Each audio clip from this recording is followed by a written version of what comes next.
Hi everyone, this is Debono of the Fortune Teller Shop.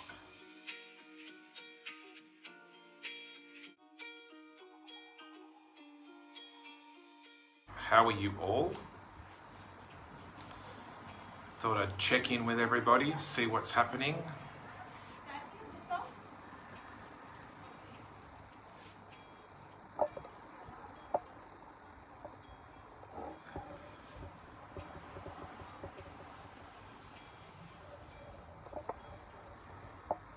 Thought if you had any questions or you wanted to ask me anything. People are looking at me through the window. People are saying all sorts of things.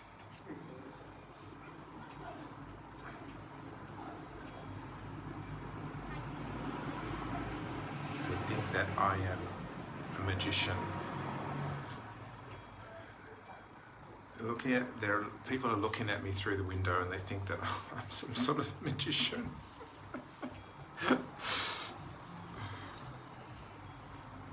So, anyway. Hi everyone. This is Debono of the Fortune Teller Shop. How are you all? How you doing? Hi everyone. Hi Alice, Marco, Emily. Can I get a general love reading? Oh, I'm not in the mood for doing readings. Let's talk about tarot or the tarot industry. I don't feel like doing readings right now. Hola, hola. Hello. So if you have anything, if you want to ask anything about tarot, I'm more interested in tarot questions, not so much readings about love lives and what does he think of her. I'm kind of over that. I've done enough of that today. What does he think of me and what does she think of me and what are they going to do next and what are they going to say, and let's talk about deeper things. Alice keeps seeing the number 7.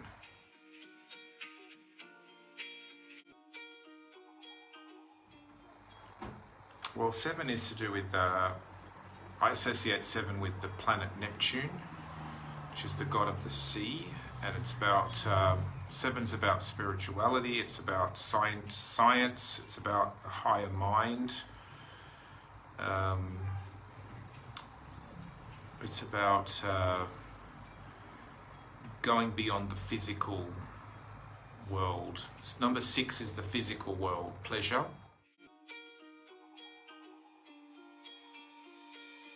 Physical pleasure and the senses, touch, taste, smell.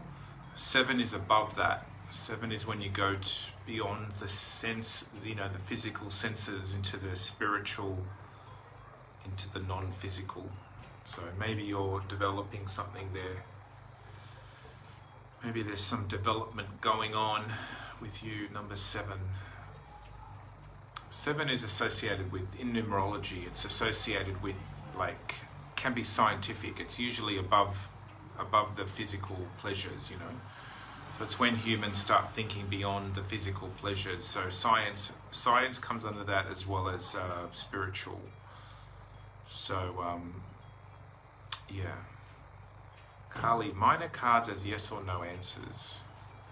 Yeah, I don't have a problem with yes or no questions and answers. I mean, as a professional fortune teller, probably 80% of the people ask me yes or no questions. So a lot of people in this group have a lot of issue about yes or no questions. But in real life, people want to know, am I going to get the job or not? Does she like me or he like me or not?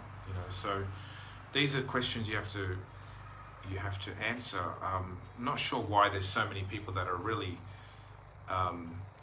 anti yes or no questions. I find that odd because, like I said, most people want to know a yes or no. Will I get pregnant? Will I get the job? Will I travel? Yes or no? They don't want to.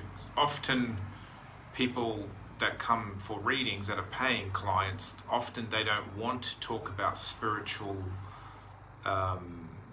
you know, they don't want to talk about their spiritual journey, a lot of them. They just want to know if they're going to get the job or not. And, you know, sometimes in tarot you can be spiritual, of course, but sometimes you've just got to be very fundamental, you know. You've got to be all things. You can't just be, you know, oh, I don't, you know, you can't be one of those people that say, I don't like yes or no questions or answers, because it's not really about you, it's about your client, you know. So if they need that kind of answer, like, well, like, you know, sometimes people want to know if they've applied for a job or applied for an apartment. They want to know yes or no, are they going to get it, you know. They don't want to know about their spiritual journey or if it's spiritually the right place for them. They just want to know yes or no. So yeah, you could use the minor cards for yes or no. You could also use the major cards. You could also use the whole deck. You could use playing cards. Lenormand is very good. Lenormand cards are very good for yes and no questions and answers, because Lenormand tends to cut out all of the esoteric stuff. You know, Lenormand tends to just focus on the practical things. So Lenormand is a little bit more straight to the point, especially on yeah, with certain questions. I'm just going to close this window so it's, oh, that's better. Lenormand cards tend to be less complicated than tarot. Tarot tends to kind of make you think big picture and like spiritual journey, whereas Lenormand is more to the point. Lenormand is more it's more of a positive, negative, successful or not successful. What do you think about the Golden Dawn Tarot attributions of the zodiac and paths on the tree of life? Marco, when I started learning tarot years and years ago, I started getting into the Golden Dawn and this and that and all these different, you know, the Kabbalah and just everything, you know. And I found a lot of it is just excessive.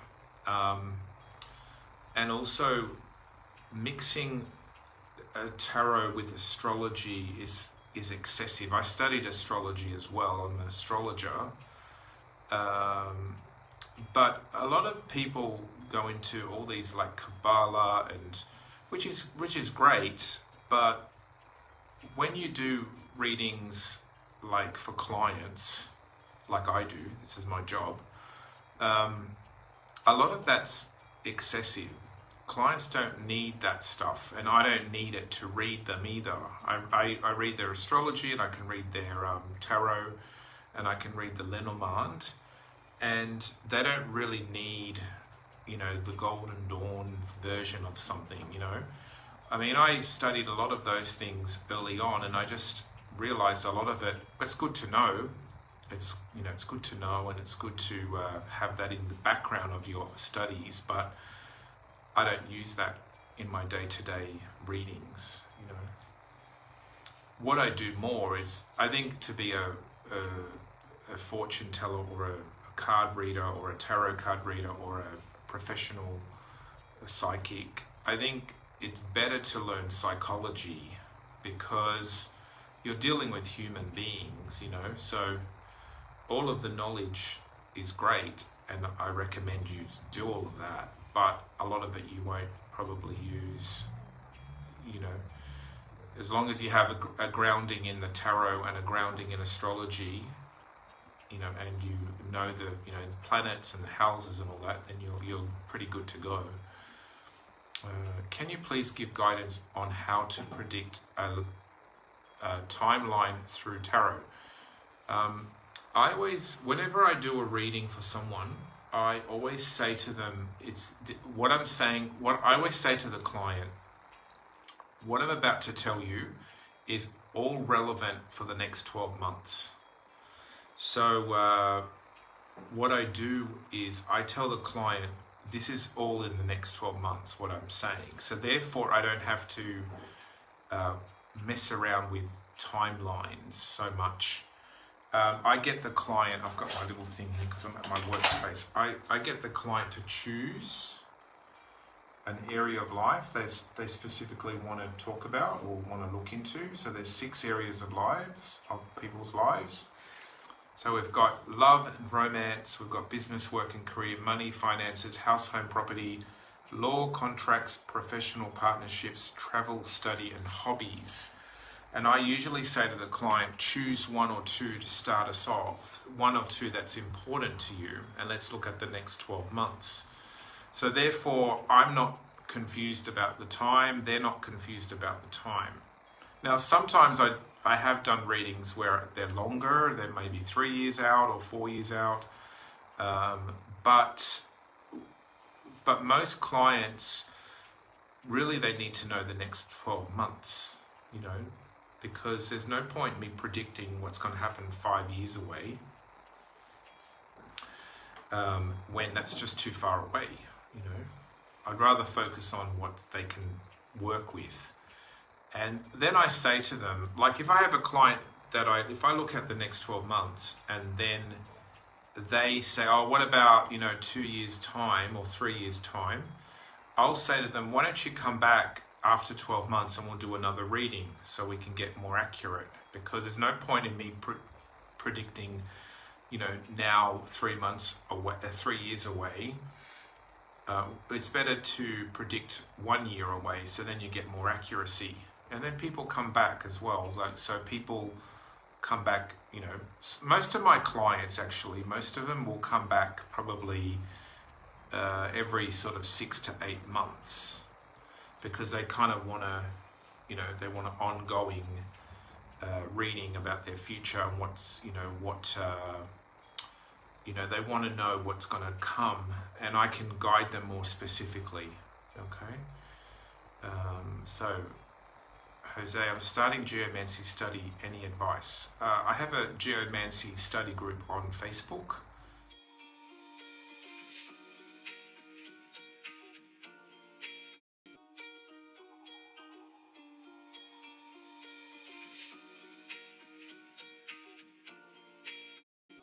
That you should join. It's called Geomancy. I think it's called Geomancy Study Group. There's a couple of them there's a couple of Geomancy groups on Facebook. I have one. There's one in Chicago, which is pretty good, and there's also someone else who's maybe Arabic, but his page is all old-fashioned stuff, and it's all about like black magic, which I'm not really into. So so join my group. I also have Geomancy Cards. See, I've got it all here. So I have Geomancy Cards that you could buy. I recommend. So Geomancy. Okay, and the cards have little meanings of of the 16 symbols. Okay, so in Geomancy there's 16 symbols, and I made cards for those symbols, so they help you to learn. So instead of having to memorize every one, you can just use the card, and you can even use these for divination as well.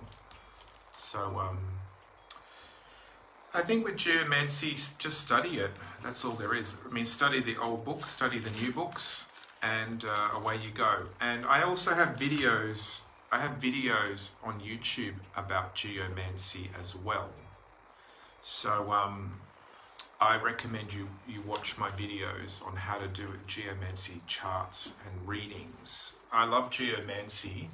The only problem with Geomancy, I do my main stuff that I work with in a professional way is tarot, of course, Lenormand cards, and astrology, right, and palm. So I do 4 main things. I also do Geomancy, but the problem with Geomancy is clients don't understand it. See, with tarot and with Lenormand, they can see the cards, with the palm they can see their hand, and with astrology I can show them the chart. But geomancy is basically dots, you know, reading dots. And it's also, the problem with it is if you're, when I've done it in like a one-on-one setting with a client, often the client either gets bored because I'm having to add up all the dots and the numbers, and also they don't understand what I'm really saying or what's going on. And the other thing is it's a little bit long-winded. Like by the time I make a chart, it's already like 10 minutes into the reading, and a lot of people don't have patience. So anyway, but geomancy is wonderful. It's like astrology, but just using the earth. Does tarot spells work? I don't do tarot spells. I don't think they work. I don't think any spells work. Because I don't think we have the right or the power over someone else. I don't think we have the right or the ability to control someone else's emotions or thoughts. So I don't believe it. To me, doing spells is a bit like you're trying to enslave somebody, slavery, because you're wanting them to do your will, what you want, and it's not what they want. And we all have free will. So I don't even do positive spells even, because I don't know, I just find that that's all to do with manipulation. I have positive thoughts, but I don't do like a ritual for positive things. My ritual for positive things is my thoughts. So think positive, look at the positive in every situation, rather than doing some kind of spells or something like that. I think if it makes you feel good to do a spell, like to do the ritual of a spell, that's fine. But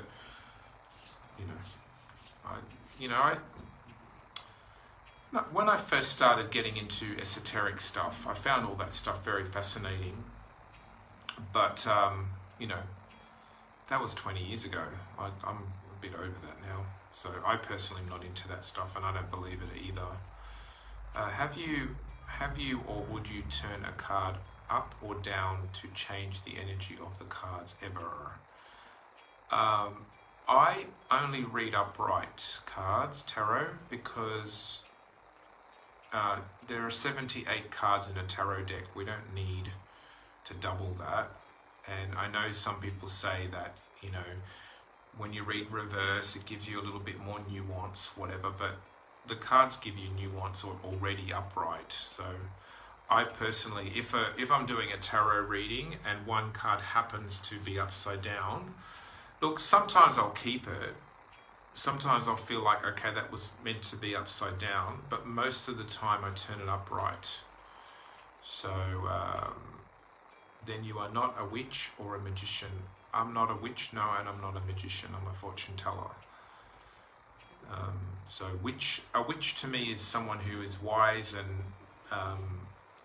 they're like the traditional witchcraft is associated with like medicine and remedies, and I don't do that. I don't do medicine. I don't do remedies. I don't give people things to take or do or whatever. I'm not interested in that. I'm interested in divination.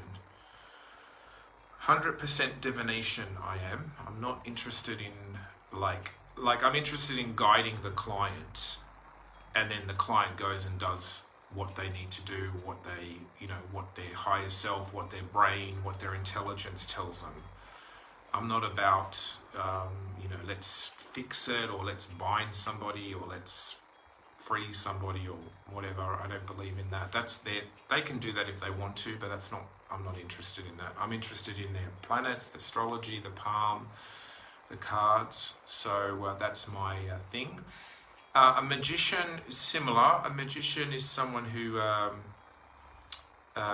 it's like magicians can be a little bit like a psychologist as well, because you're playing with people's minds and perception. I don't really do that either, really. I'm more like just a straightforward card reader and a fortune teller. That's why I call myself the fortune teller. because I see myself as strictly a fortune teller. A lot of people here, where I live now at the moment is Malta, a lot of people here are really into curses and spells, because I'm in the south of Europe, southern Europe, in the Mediterranean. So a lot of, the nearest country is Italy, Sicily, then we've got Greece over there, and then we've got like Spain over there. And most of those countries are, they're into like the black magic stuff. They believe it. Many people ring me up on the phone and ask me if I do curses or spells, and that's all they want. They don't want fortune telling. They don't want me to predict anything. They just want to, get someone to love them or whatever. And I just flatly say I don't do that. They don't believe me. A lot of people think that I am pretending that I don't do it. A lot of people think that when I say I don't do spells or curses or something, they think I'm saying that I don't do it because they think that I'm hiding something, like I'm secretive about it, but I'm just not. I'm just not into it. I try to be as honest as I can, but they still don't believe me. I remember years ago when I was in Malta, this man came for a reading and he asked me to do a curse on someone, and I said I don't do curses. And he had some money in his hand and he put it underneath the table, because I was working in a public area, in a public shop, and he thought that I said that I don't do curses in case someone was watching, or I don't know, something like that. But so he got some money and put it underneath the table and he put it in my hand, and I was like, what are you doing? Like, I felt him put money in my hand, like he tapped my leg, and I looked down and he had money in his hand to give to me, and I was like, no, I don't do curses and spells. And he's like, oh, come on, you do. And I'm like, no, I don't. I actually don't. So people don't believe me, and I'm just not into that stuff. Not interested. Have you ever used the tarot to try to solve missing person cases or even a murder? Yes. I had a student years ago, about maybe 5, 6, 7 years ago. I was in my other shop at that time. So, it was about 7 years ago. He was very, very into missing persons, and he wanted to be a psychic, a reader to work with police. So I used to give him assignments to do, and I used to test him. Like, I would think of a case, a missing person case, or I would research one and I would see if he could pick up on it, He had mixed results. Like, sometimes he was pretty good, but other times he was like way off. So, and he was a card reader. He was a student of mine. He studied cards with me, tarot, and also Gypsy cards. I remember I taught him Gypsy cards and tarot. Gypsy cards first and then tarot.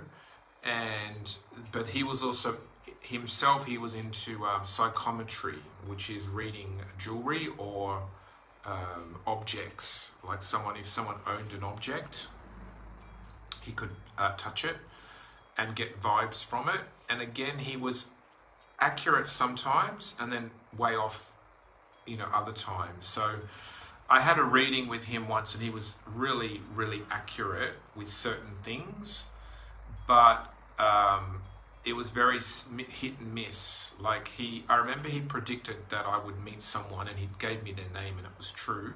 It happened that I met them, but he told me the day and the date that I would meet this person, and that was wrong. But he told me the name, which was accurate. That was pretty impressive. And then he also said that we would have this sort of partnership, relationship, but that didn't happen either. But we were friends. So he was kind of you know, he was kind of almost right. Like, he was right on some things, but off on others. And I remember saying to him, you know, if you want to work with the police, you've got to get your accuracy level really high. You know what I mean? You know, so that's where I left off. And then he went and worked somewhere else for a while. He worked for another company after he worked at my shop, and that was the last I sort of, you know, I lost contact with him about 5 years ago. But yeah, we did do some missing persons thing. Again, it's not really my forte. It's not really my interest. But you know, I have done it. I also one time. I'm not going to go into details, but one time the police actually did contact me about a case they were working on, and I gave them some information about what I thought, but it was accurate what I told them, but I also said they would not be able to take this person to successfully prosecute them. So they wanted to know if this person was guilty, which I said yes, they were. I looked at the cards and the planets of the person. I said yes, they are guilty, but you won't find enough hard evidence to convict them. And that's what ended up happening. What happened was they wanted me to pick out who was the person that they should look at. But I also could see in the cards that they would not be, you know, they wouldn't be captured. They wouldn't have evidence to put this person behind bars. So yeah, so I have done that. But again, that's not really. I'm more into people and their relationships and their career. So that's more my thing, you know. Are you free or do you do donations? I do donations. I'm not free. If you want a reading, I can do a video reading for you. It's $5, $5 Australian dollars. Just contact me and I will send you a PayPal. As a hobby, I try, but don't have a way to validate my readings. Example, Chris Watts' case in America. Yeah. How I used to do it with my student was I would think of a case, say for example a kidnapping, but I wouldn't tell my student that. I would just say to the student, you know, I'm thinking of a case. Can you pick up on this? What happened and who is it? So you probably, if you want to practice, you might need someone to practice with you. Like maybe a friend could look up a case and you could sort of see if you can get it or connect with it. Yeah, it's pretty challenging, you know. Or perhaps if you have a photo of say a victim of a crime, you know. Maybe someone could show you a photo and you can pick up on the photo with your cards or whatever method you use and see if you get accuracy on that. Preferably a case you don't know. The Chris Watts case is probably a bit difficult because it's such a famous case. So it's probably, and then so therefore you would kind of already have some preconceived notions about that. But if someone came to you like a client that you didn't know, or maybe if you have a friend, they could pretend or think about a certain case, then you could do it like you're not connected to it. Yeah. Because if you're going to do something about Chris Watts, you probably already know the case. So it's hard to be psychic with that if you already know. It's like having a client that you already know. You can't really do a clear reading because you already know them. You have, you know, biased opinions about them. But if a client that you don't know, you can be like totally not connected. You know, so maybe, you know, play around with that. I don't know. Maybe if you have a friend who's interested in these things, that would be the best thing to do. Like sometimes when I have students, for example, when I'm teaching students tarot. When I'm doing a class, we always do celebrity readings. Like I'll say to them, I'm thinking of a celebrity couple, for example. I won't tell them who it is.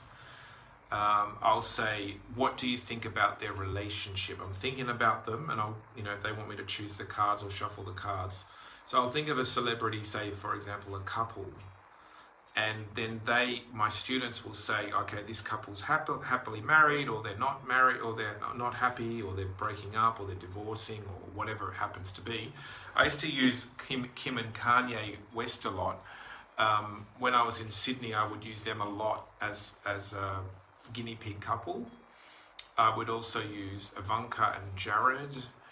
But I wouldn't tell my students. I would, get them to tell me about this relationship, what it's like, what it's based on. And therefore the student does not have a preconceived notion. Sometimes I remember asking, for example, about Lady Gaga. I didn't tell them this. I asked about Lady Gaga, her relationship. This is a few years back, maybe 3 years ago or more. And shortly after she broke up with her boyfriend, and my students said that they would break up, and then at the end I told them who it was. So I said, I'm thinking of a celebrity woman, tell me about her relationship. That was what I said. And then they told me, that she's going through some ups and downs, and looks like it's going to end. And then about 3 or 4 weeks later, she did break up with her boyfriend back then. Then I saw it in the news, and I told my students, the next class that they were right. So, that's kind of the way I do it. When I teach a class, I often don't really want the students to do readings about themselves or each other, not at the beginning, because they're gonna be like influenced, So what I do is or sometimes the other way I do it, if it's not a celebrity, I might think of one of my friends. So I might think of, like, for example, I have a friend of mine who wanted to be pregnant a few years ago, and I asked my students, will she fall pregnant in that year? And she hasn't fallen pregnant. And I would get them to tell me, yes, will she or won't she, and if there's a problem or no problem and stuff like that. So again, I wouldn't let the students know who I'm talking about till at the end. I would reveal it. But I avoid getting the students to do personal readings because they're just too involved. Then later on, when they get better, then I often get them to do readings for each other. But in the early stages, I try to avoid all of that because I don't want them to, I want them to be clean and clear in their prediction. So I hope to start classes again because I love doing readings for people. That's my most sort of enjoyable thing. But I really love doing classes. I probably enjoy teaching more than reading, actually. Would I ever do Zoom classes? Yes, problem with doing classes online is everyone's on different time, different time around the world. So it often gets very messy, and I just find it kind of a bit technically a little bit too much for me. But I've thought about it a lot, actually. I've thought about it in the last few weeks about doing online course. The other thing that I find with online is everybody wants me to do a course, but then when I actually do it, people run away or they hide. Like people like the idea, but then when it comes to actually doing it, they often pike out. That happens a lot with because I'm a card designer, right? I design cards. So what happens a lot, or what used to happen more, in the past, is people would beg me to design a deck of cards, or to release a deck of cards that were out of print. They'd be begging me, I've just got to have this deck, my life's going to not work if I don't have it. And then when I finally release it, they don't buy it. I can't afford it. So that's what happens a lot with courses online too. People want it, and then when it comes time to actually doing it, they sort of disappear, or they can't do it, or they can't afford it, or whatever. I would take one of your online classes.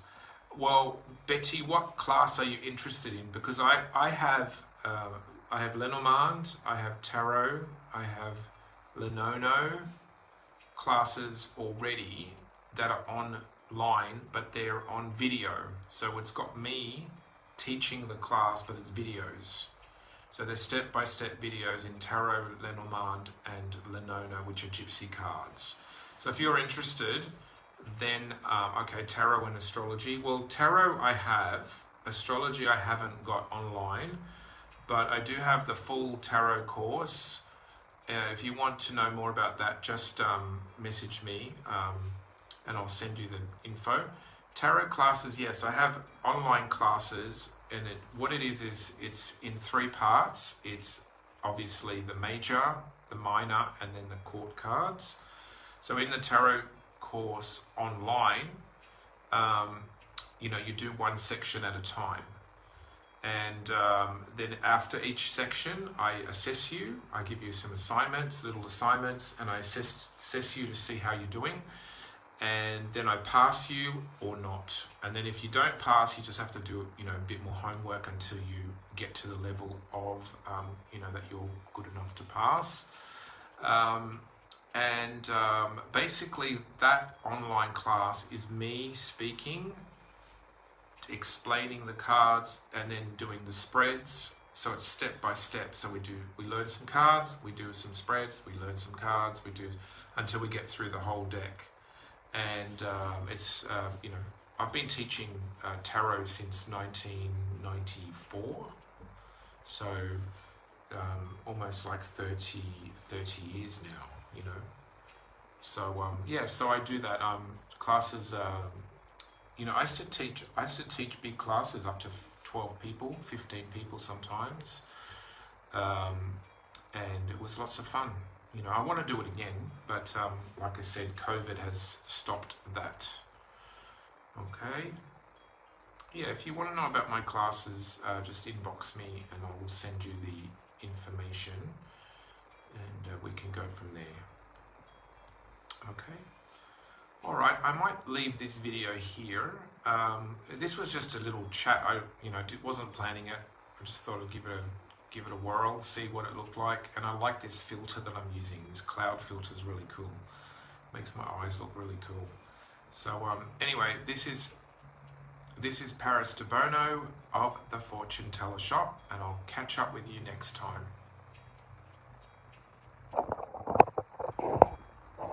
Bye.